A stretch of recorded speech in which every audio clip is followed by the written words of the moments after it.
EF20 Online is sponsored by the Climate Council of Greater Kansas City and KKFI 90.1 FM, Kansas City Community Radio. Please welcome your host, Stan Slaughter.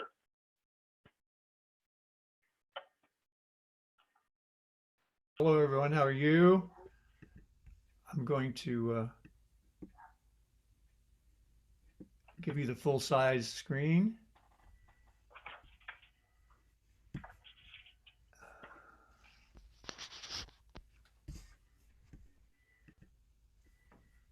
There we go. There we are. Still seeing you, Stan. Let's look for a share screen. Okay. All right. I'll change it.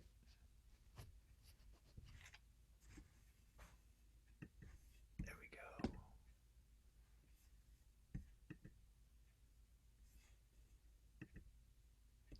Oh, technology. Don't you love it?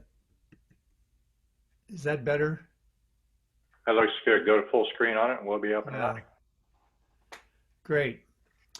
Well, welcome everybody. This is the Climate University talk, and I'm glad to be with you.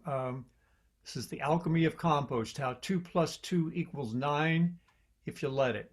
And this is a version of the speech I gave for His Royal Highness Prince Charles in 2016. I'd like to thank the Climate Council and the tremendous number of activities they've put together for this weekend. Celebrating Earth Day is kind of in my blood, and it's really good to be a part of this one, even though we can't wear a costume or sing a song for a group. I'm from an educated agricultural family. That might sound like an oxymoron, but I actually have 3 master's degrees in my grandparents and parents in agriculture. I grew up on a small, diverse farm in 4-H. I have a master's in biology from UMKC. I started composting in 1980 with composting toilets. And I was in Arkansas, and there's no place to flush in Arkansas. Rocks and sand, and composting made a lot of sense. I started teaching composting full-time when Missouri banned yard waste in 1992, and I served as Kansas's recycling and composting educator for 17 years. In 95, the EPA named me as Missouri's Environmental Educator of the Year. In 2000, I was honored as the U.S. Compost Council's Educator of the Year, and then in 2016, I was invited to England to give a talk for Prince Charles at a conference he was hosting. I've got 5 CDs of environmental music, including Rot and Roll, and a card game called Compost Gin. I currently work as the Garden and Education Specialist for Missouri Organic Recycling. And I thought I'd give you a little history. This is a picture of Earth Day 90, 30 years ago, back when we could all get together. This was a sculpture called The Heart of the Heartland, right in Volker Park, right by the Nelson Gallery. This is made out of recyclables that we collected from the community. The brown is grocery bags full of newspaper. The white is milk jugs. And we built this sculpture, had an all-species parade, and then about 3,000 people came in and joined the heart. This picture went viral as much as it could in 1990. It was featured in some music videos. So today, this season is my 50th Earth Day season. So the scope of this presentation is pretty broad. We're going to dance all over the place. Big picture ideas, minute focus on some details. It's a series of deep dives and mountain vistas. So hang on to your hat. So there's 4 main sections. The first of all is the role of compost and organic matter in soil fertility. 2 is the role of compost and organic matter in climate change and mitigating climate change. 3 is the many synchronies of compost and organic material in a healthy soil community. And 4, the implications for us as humans. Big idea number 1, compost and organic matter in soil fertility. Well, we need to define a little bit of what compost is. It's what we get when we recycle leaves, grass, and other things that are no longer alive. Nature slowly recycles dead things into humus. Nature takes her time. People are in a hurry, so we make compost. Compost is like a cake that cooks itself. In fact, it generates its own heat. That steam that you see rising off that pile in the center there, is the breath of bacteria operating at 140 to 160 degrees. Their carbon dioxide and moisture, water vapor coming off as they metabolize. These guys reproduce every 20 minutes, and that means that in a 3-day-old compost pile, the population will have doubled 72 times. That means in a 3-day-old compost pile, there may be more bacteria than there are grains of sand on the earth. And that rapid increase in population causes a rapid metabolism and oxidation of the food, the brown stuff, the leaves, the green stuff, and suddenly we have the rich, black, crumbly humus compost that's left over at the end of the process. Compost is like the Legos of life. They're building blocks, amino acids, proteins, humic complexes. Humus forms slowly. It's natural. Remember, there's only one M in humus. If it's two M's, it's garbanzo beans. So keep that straight. But that's a joke. Humus forms slowly with a balance of bacterial and fungal domination. And we need fungi to do their jobs, and we're desperately short of fungi in modern garden and agricultural soils. So just a little bit about compost. It's just one form of organic matter. It's human-made, short-term. It's a valuable intervention to correct our chronic problem of low organic matter in our soils. Nature likes 5% organic matter or more. Now, let me just say quickly, organic matter is if you took a sample of soil and you dried it out in a microwave, typically, dried it all the way out, and then you burned it, the amount that you lose would be the organic matter, the carbon-based material that will burn away. The rest is the minerals. So 5% of soil would burn away, good soil. Modern farming soils are less than 2%, some of them less than 1%. There's no there's no life in the soil, nothing to work with. Compost is what we call labile, soft, readily available nutrition. It's a jumpstart for gardens and small farms, and it usually lasts 3 to 4 years at the very most before it's eaten up, used up. Compost is bacterially dominated. It's rapidly produced at high temperatures. It's about 50% organic matter. So if you burned it, you would lose half of its weight and about 50% minerals. Compost is energy and transport intensive to make, especially in the industrial scale. It cannot be made or distributed in the quantities necessary for broad acre agriculture. You need 5 or 6 semi-truckloads per acre, and an 80-acre field would mean impossible logistics. Compost is very valuable as a waste reduction and reuse tool, keeping organics out of the landfill and getting it back onto the soil. Since we live on the green side of the grass, we're always concerned with the living half of life. But in fact, that's a yin-yang symbol, and half of that symbol is the black side, the dark side. Half of life is the preparation for new life. And we've been ignoring this truth since we started farming about 10,000 years ago. The father of composting in the West was Sir Albert Howard, and he worked hard at getting sustainable agriculture to work without chemicals in India for the poor farmers. Came up with the modern method of composting, but he stipulated the law of return, not the suggestion that returning waste to the soil wasn't a good idea. The law of return. No excuses, no shortcuts. Violating that law will cause disastrous consequences eventually. Before there was farming, nature was in charge. She featured a diversity of plants, grazing animals concentrated by predators. They weren't free to wander around. The predators were chasing them. Maximum coverage and protection of the soil. A buildup and maintenance of soil reserves. Maximum water retention. Living roots at every season. Undisturbed, highly evolved soil biota. And uncontrolled fire. Vastly different than when man took over.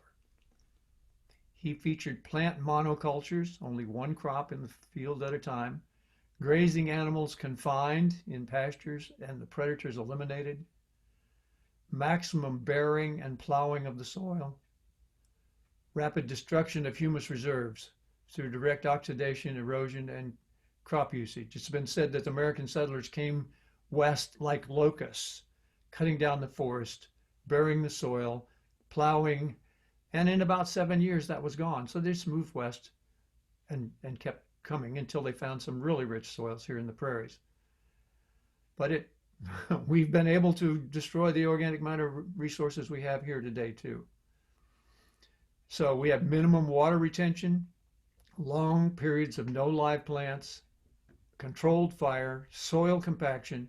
That bare soil gets really hot where life is impossible at the surface of the soil, 140 degrees in the summertime, and the fertilizer effect. And the way nature does it, it's fueled, the life in the soil fuels the life in the soil. And if you dump fertilizer in there, the plants don't stimulate the life in the soil. So it's called the welfare effect. The plants are lazy. They don't do their part in building and contributing to the soil life. So that's that part. The big idea number 2 is climate change and organic matter. And this chart is from the IPCC. And you notice there's 3 big sinks, big sources of carbon dioxide in the world. The atmosphere holds 730 gigatons. The ocean holds 38,000 gigatons. And terrestrial biomass holds 2,000 gigatons. And you can see that every year the blue arrows back and forth are natural flows. The red arrows are man-made flows. What's not showing is the fact that the terrestrial biomass is listed at 2,000 gigatons. We have lost about half of the original biomass we had on the planet from burning of forests, destroying of rainforests, and oxidation of the soil. So this pool used to be much, much larger, and much of what's in the atmosphere in terms of carbon dioxide came from the soil and from the standing life on the land. So we have a huge potential to put more of that carbon dioxide into living plants and into life in the soil. Before I start this little video, I want to talk to you about what it is. It's a NASA satellite view with infrared photography, and infrared sees methane. So the colors of yellow and brown you see are methane generation. In the lower left, you'll see that's the year 2006, and we're going to go from January 2006 to August 2006. And notice that the northern hemisphere is where most of the people are. It's where most of the carbon emissions is. South America almost never shows up in this except for some Amazon forest burning, and the jungles of Africa also have some forest burning. Okay, so watch this as it goes. In January, the concentrations aren't very high, but at the end of this winter, when we've been burning without the plants for a long time, here we are at the end of February, 1st of March, this is carbon dioxide is getting really dense and intense around. Here's April, still not much from the plants. They haven't begun to soak up very much. In May, the trend is beginning to reverse.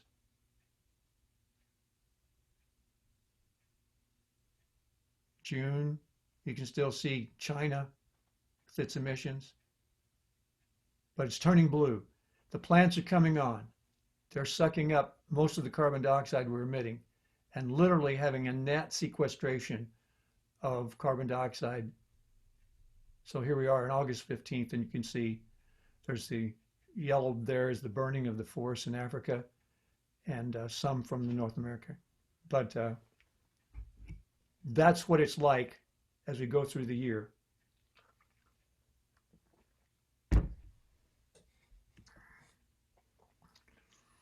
And this is from an observatory on a mountaintop in Hawaii, Mauna Loa. And you can see the zigzag line, and the up half of each of those zigs is winter, and the down is summer, where the plants have pulled down the carbon dioxide level. in this statement from a book called Cows Save the Planet, if the world's agricultural land could gain 2% of that organic matter back, all the world's fossil fuel emissions since the start of the industrial age could be sequestered. And with a concerted effort, this could happen in 10 years. So there's a huge potential to improve things agriculturally, biologically. And the biggest potential is in something called carbon smart farming.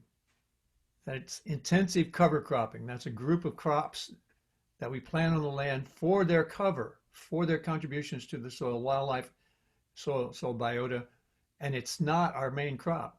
Now, if it's a grazing crop, it could well be, but sometimes we'll plant corn with other crops that we don't harvest. They're there for the cover, they're there for the different contributions that they make. Up to 60 in a cocktail of cover crops, a mix of cover crops that we spread. It features mob grazing. That's very intense fenced grazing of cattle and chickens. And with that, you can increase the stocking rate by 5 times. In other words, a pasture that's mob grazed can have 5 times as many cattle in it as a pasture where they just wander around. It's the rapid building of organic matter with no losses. The rich topsoil in the heartland of the United States and the breadbasket of the United States was made by buffaloes and prairies since the last ice age. This is a recent phenomenon, and it was made quickly and deep by the fertility that we have here and the animals that came to.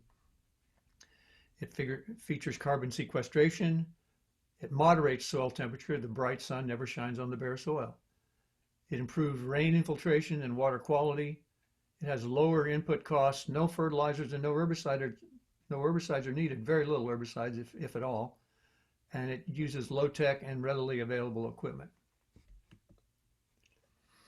One of the things that makes this possible for us to understand is a fairly new 25-year-old discovery, and that is the liquid carbon pathway. That carbon dioxide gets grabbed by the leaves, turned into sugary juices, and pumped out through the root tip. And the slide you see is the sugary exudate from the root tips, where plants literally push their precious sap out into the soil. And why would they do this? Well, it feeds bacteria, and the bacteria cluster right around the plant, kind of like the plant now has a wet sock all the way around its roots, by bacteria coming to feed on the sugars the plant provides. Predators come to eat the bacteria. Some of the bacteria are nitrogen fixers, so that they're cracking nitrogen out of the air and putting it into their bodies. When the predators eat those bacteria, then there's a nitrogen-rich soup of the belches and poops from these animals at the root tip. And this manure from the wild party feeds the plants and creates organic matter deep in the soil. This discovery kind of triggered the multiple cover crops and the fact that we're actually copying nature. This explains how nature grows plants without fertilizer. We just need to copy her. 70% of the plant's juices can be sent out into the soil. So it's a solar-powered root zone party. Multiple plants provide multiple exudates and a busy zone right at the root tip. Plants will even signal the party that they need more or different juices. The response is usually very, very rapid. The fungi come along to the party and they can reach a long ways. They can increase the root zone by 300-fold. And fungi are particularly good at cracking rocks. They can carry bacteria in their root tips that go out and dissolve the rock, turn it into a liquid solution that can be brought back to the plant. So these extend the plant's roots, and they work for just a little of that sugar. This is a really amazing picture. The net result is that organic matter is buried deep in the soil, as the stains around the root zones show. Deep soil deposition and sequestration. Soils managed this way can gain as much as 0.5% of organic matter a year, and that's huge. We're only talking about 2 or 3% gain, so from 4 to 6 years with this intensive management, we could turn soils around, and farmers are doing it. Well, Gail Fuller, a friend of mine from Emporia, Kansas, a regenerative farmer, is holding a mass of roots from one of his multi-cover crop pastures. He told me that there's so much biological activity in his soil that the temperature in the root zone was 32 degrees one night when the outside air temperature was 5 degrees. So much life, so much sugar, so much activity that it doesn't freeze. It's generating its own, they say that the soil life under a healthy soil may have the weight of 2 to 3 horses per acre. So we've shifted from farming the plants to farming the life under the soil. And these are two pictures of mob grazing. And this is important that each of these treatments, each of these paddocks that gets this concentrated cattle grazing block could have up to 1 million pounds an acre. And that seems like an awful lot, and it is, but they move on. They don't come back to that plot again for quite a while. The ground is fertilized with concentrated manure and urine. The deep roots rot back when the top of the plant's cut off. The deep roots that supported the tall plant also contract, and those roots rot, create organic matter deep in the soil and a path for new roots. The soil is dimpled by the hooves, water soaks in, and it causes infiltration, increasing rain infiltration, and it's a great time to reseed. So mob grazing works for almost every kind of agricultural animal. When chickens follow cattle, the flies on the cows lay their eggs in the cow manure. 2 or 3 days after the flies lay their eggs, the larvae grow fast and are large, tasty, I'm told, like chickens. They peck through the cow patties, eat the larvae, cut way down on the number of flies that hatch, and then they turn the cow manure into chicken manure. And cow manure will evaporate the nitrogen and get to be a dry frisbee. But chicken manure is non-volatile, urea-based, and that nitrogen will stay in place right there on the soil. So you feed your chickens with the waste from the cows and fertilize in a way that doesn't lose any nitrogen. So these past few slides have covered agriculture-based sequestration. There's an ongoing debate about how fast and even if regenerative agriculture can save us. But we know that industrial agriculture is killing farmers, soil and soil health, water quality, birds, bees, and other pollinators, small towns and rural America, and our climate. Farmers are looking for ways to get out of this system, and many are jumping ship. The next section we're going to talk about is dealing with food waste, and it's something we can all deal with because we all generate it. Last September, Paul Hawken came to the Climate Summit at Johnson County Community College, and he showed this slide. His project is called Drawdown, which is designed to remove carbon from the air. And he said that the number 3 activity would be to reduce food waste. And you can actually see a number 3 in the middle of that. I snapped this picture during his presentation, excuse me.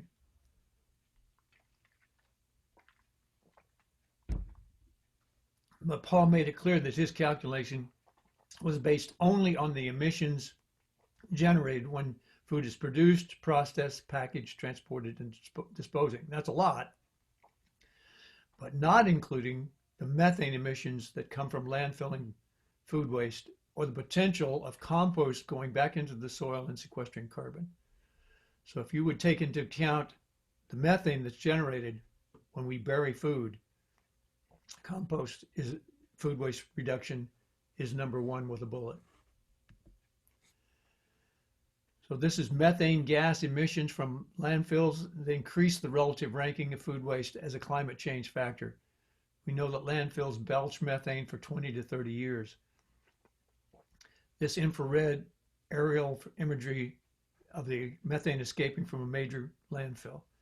Methane degrades in the atmosphere over 40 plus years, but its first 25 years in the atmosphere, it's 68 times worse than carbon dioxide. You may have seen a figure that says 20 to 23 times worse, but that's over its entire life. It's 68 times worse in those first 20 years, 25 years. So I work for Missouri Organic Recycling. 300,000 pounds of food waste per week is composted here in Kansas City by my employer, Missouri Organic Recycling. We started in 2008, and we now collect from 320 sources in the metro.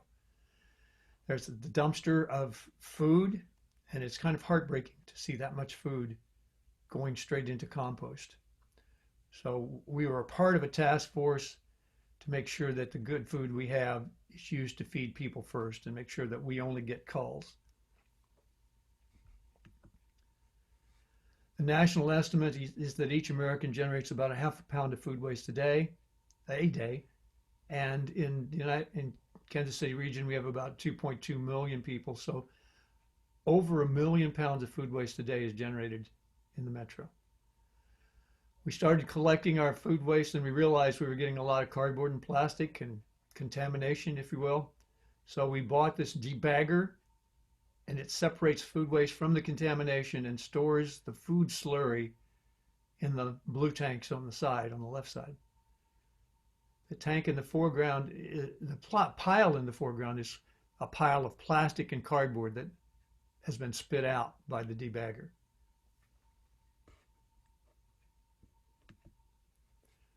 So I'm going to show this video now. This is a 6 cubic yard load of leaves. These are the brown paper bags that come from the city of Kansas City. They're ground once and they're left to sit. These twin rotors in this mixer separate and smooth them all out, mix them all up. And here comes a load of the food slurry. Now we'll add food waste and yard waste until we get a nice thick mix that's deep and black and moist. And that's kind of the art of the project, right? We want to do it until we know where we're going. This is the second slide of the mixer, and you'll notice the different color of the material. We're actually unloading the mixer at this time.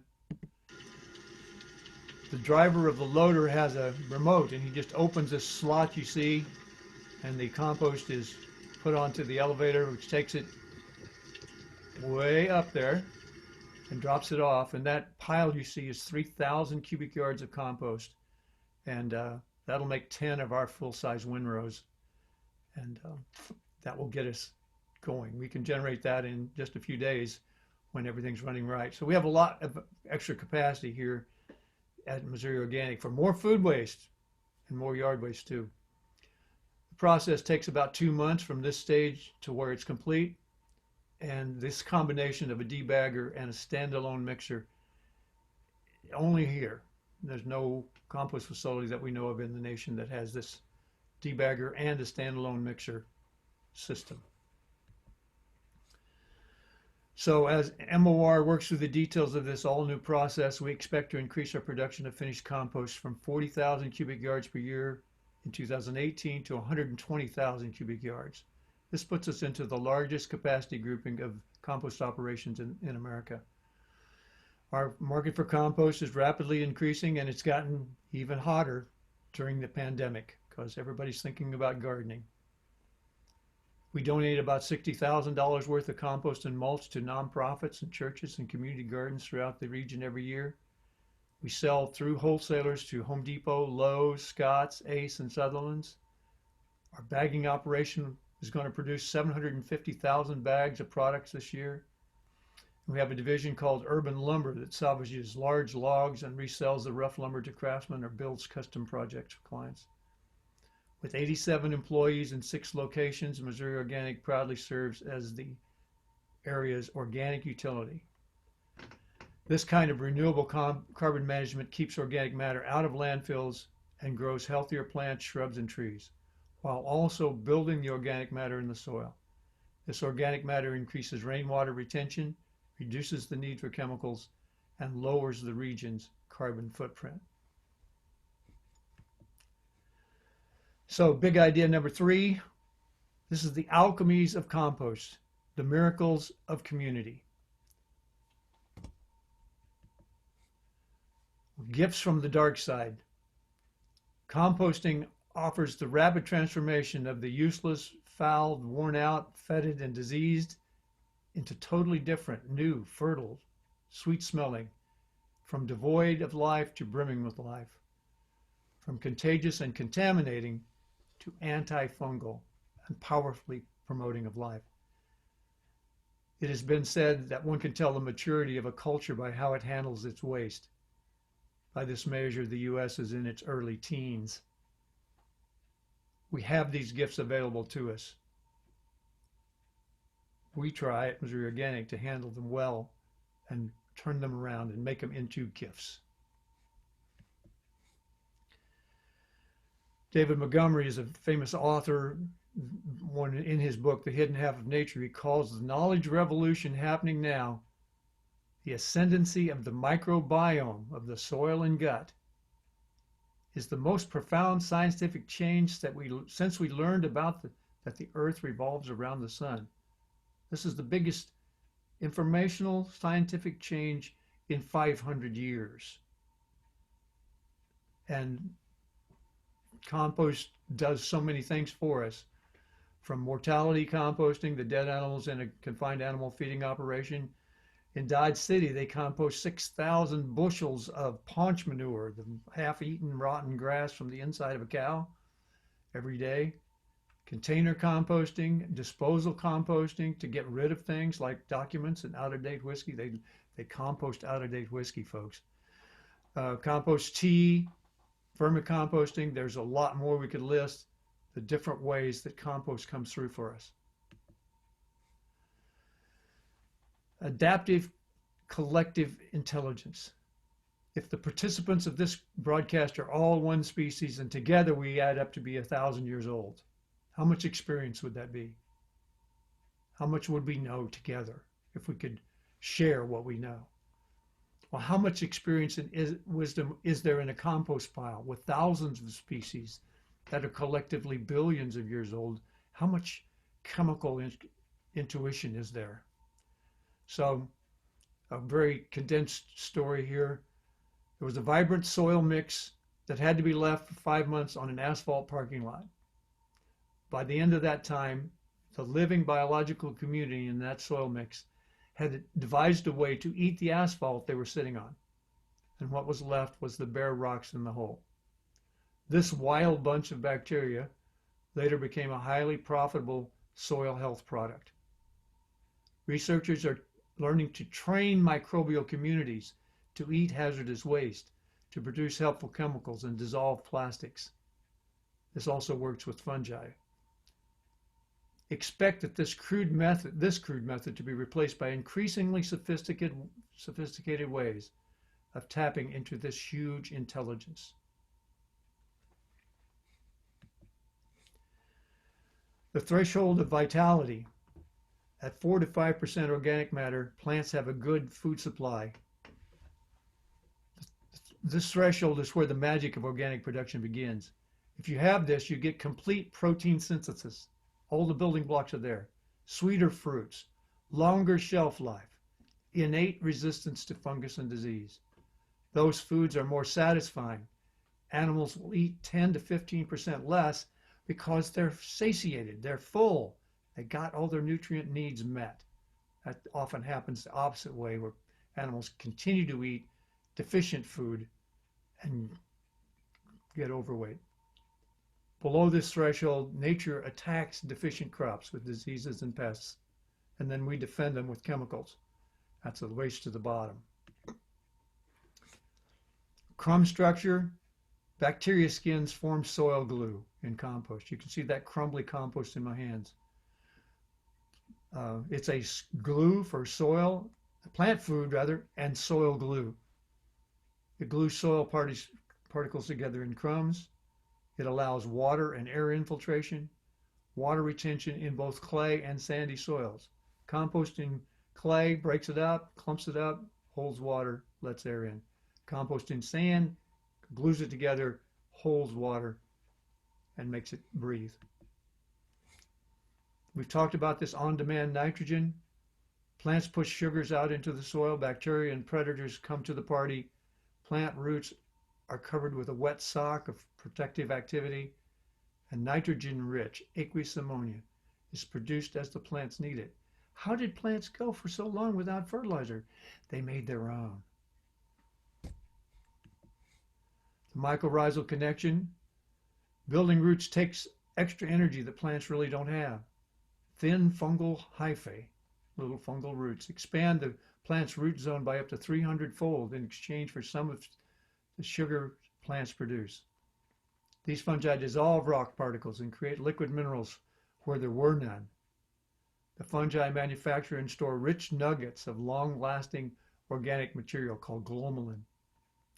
Modern agriculture destroys soil fungi with fungicides and tillage. Your soil test is actually pretty useless because it will say you're deficient, but in fact, living biology will have the ability to go out, crack those rocks, transform nutrients, and make a healthy zone for a plant to grow. The claws of life. Rich soil can isolate and sequester harmful chemicals. The word for this is chelation. It comes from the Latin word for claw. This adaptation allows healthy soil biology to function properly by identifying bad actors and locking them away. This happened at Chernobyl, where radioactive particles fell on Austria. One farmer had the greatest amount of organic matter in his soil, 16% organic matter, very, very, very rich. He was able to keep selling vegetables. His soil was contaminated, but his vegetables were clean. It took a while to convince the officials, but the chelation by his rich organic matter locked away the radiation and let him produce clean food. This is also important in brownfields, where we have heavily contaminated industrial areas. Biological farming is the last one. Our Natural Resource Conservation Service, part of the USDA, actually teaches this to farmers. 5 keys to healthy soil. Minimize disturbance. Leave the fungi in place. Maximize diversity. Get as many different soil root exudates as possible. Maintain growing roots all year. Keep that biology alive. Don't start from zero by killing it all. Keep the soil covered so that the rain doesn't pound the soil surface, and keep the surface temperature down, and integrate animals to get their benefits too. Biochar is the last one. These 2 books are by my friend Albert Bates. They outline a way forward using charcoal and elementally carbon as the basis for a sustainable culture. The Biochar Solution and Burn. The pores in charcoal hold water, fertilizer, and provide homes for microbes, and they hold and let the roots hold more water. It stimulates much better plant growth. The story of biochar includes terra preta. It's a black soil made in the Amazon. The first 2 slides are the pores in different charcoals, and the soil, and the third picture is a picture of plant roots. Incredible proliferation of roots in soil that was heavily loaded with biochar. So what are the implications for humans? Well, autism used to be 1 in 2,000. Now it's 1 in 59. It's projected to be 1 in 10. It takes $1 million a year and 2 full-time adults to take care of a severely autistic child. If we don't find the answer to this and reverse it, this one condition could bankrupt our entire health system. In '64, 5% of America had a chronic condition. Today, we have 46% of our adults with a chronic condition. The question comes up, are Americans suddenly made out of poorer genetic stock? Or are we eating poor food that does not support the rich and diverse microbiomes we need to fend off attack? 70% of your immune system is produced by this in your gut, in your large intestine, by symbionts who live within there and provide those secretions, which become the basis of your immune system. I like to say healthy soil, healthy food, healthy people. The author Michael Pollan says, eat food, mostly plants, not too much. These are the horse and buggy days of this field. More progress is coming in the sophisticated fields of gene chemistry and microbiome therapy. How exciting that we are shifting some of our focus away from deep space or subatomic particles and turning our vision to the mysteries of Middle Earth. In the soil below our feet and the chambers of our digestive system, we may well find the answers to climate change, health, and models for community that can truly give us the tools we need to build a sustainable world. Thank you. You can contact me at stan@missouriorganic.com. I'll be glad to answer any questions that you have. I can actually email you this presentation. Bob, are you there? I certainly am. And we've got about 3 minutes left, so we can take a couple of quick questions live. I see a question from Christina Kohler, more of a statement. She says she missed the link between nutrition and autism.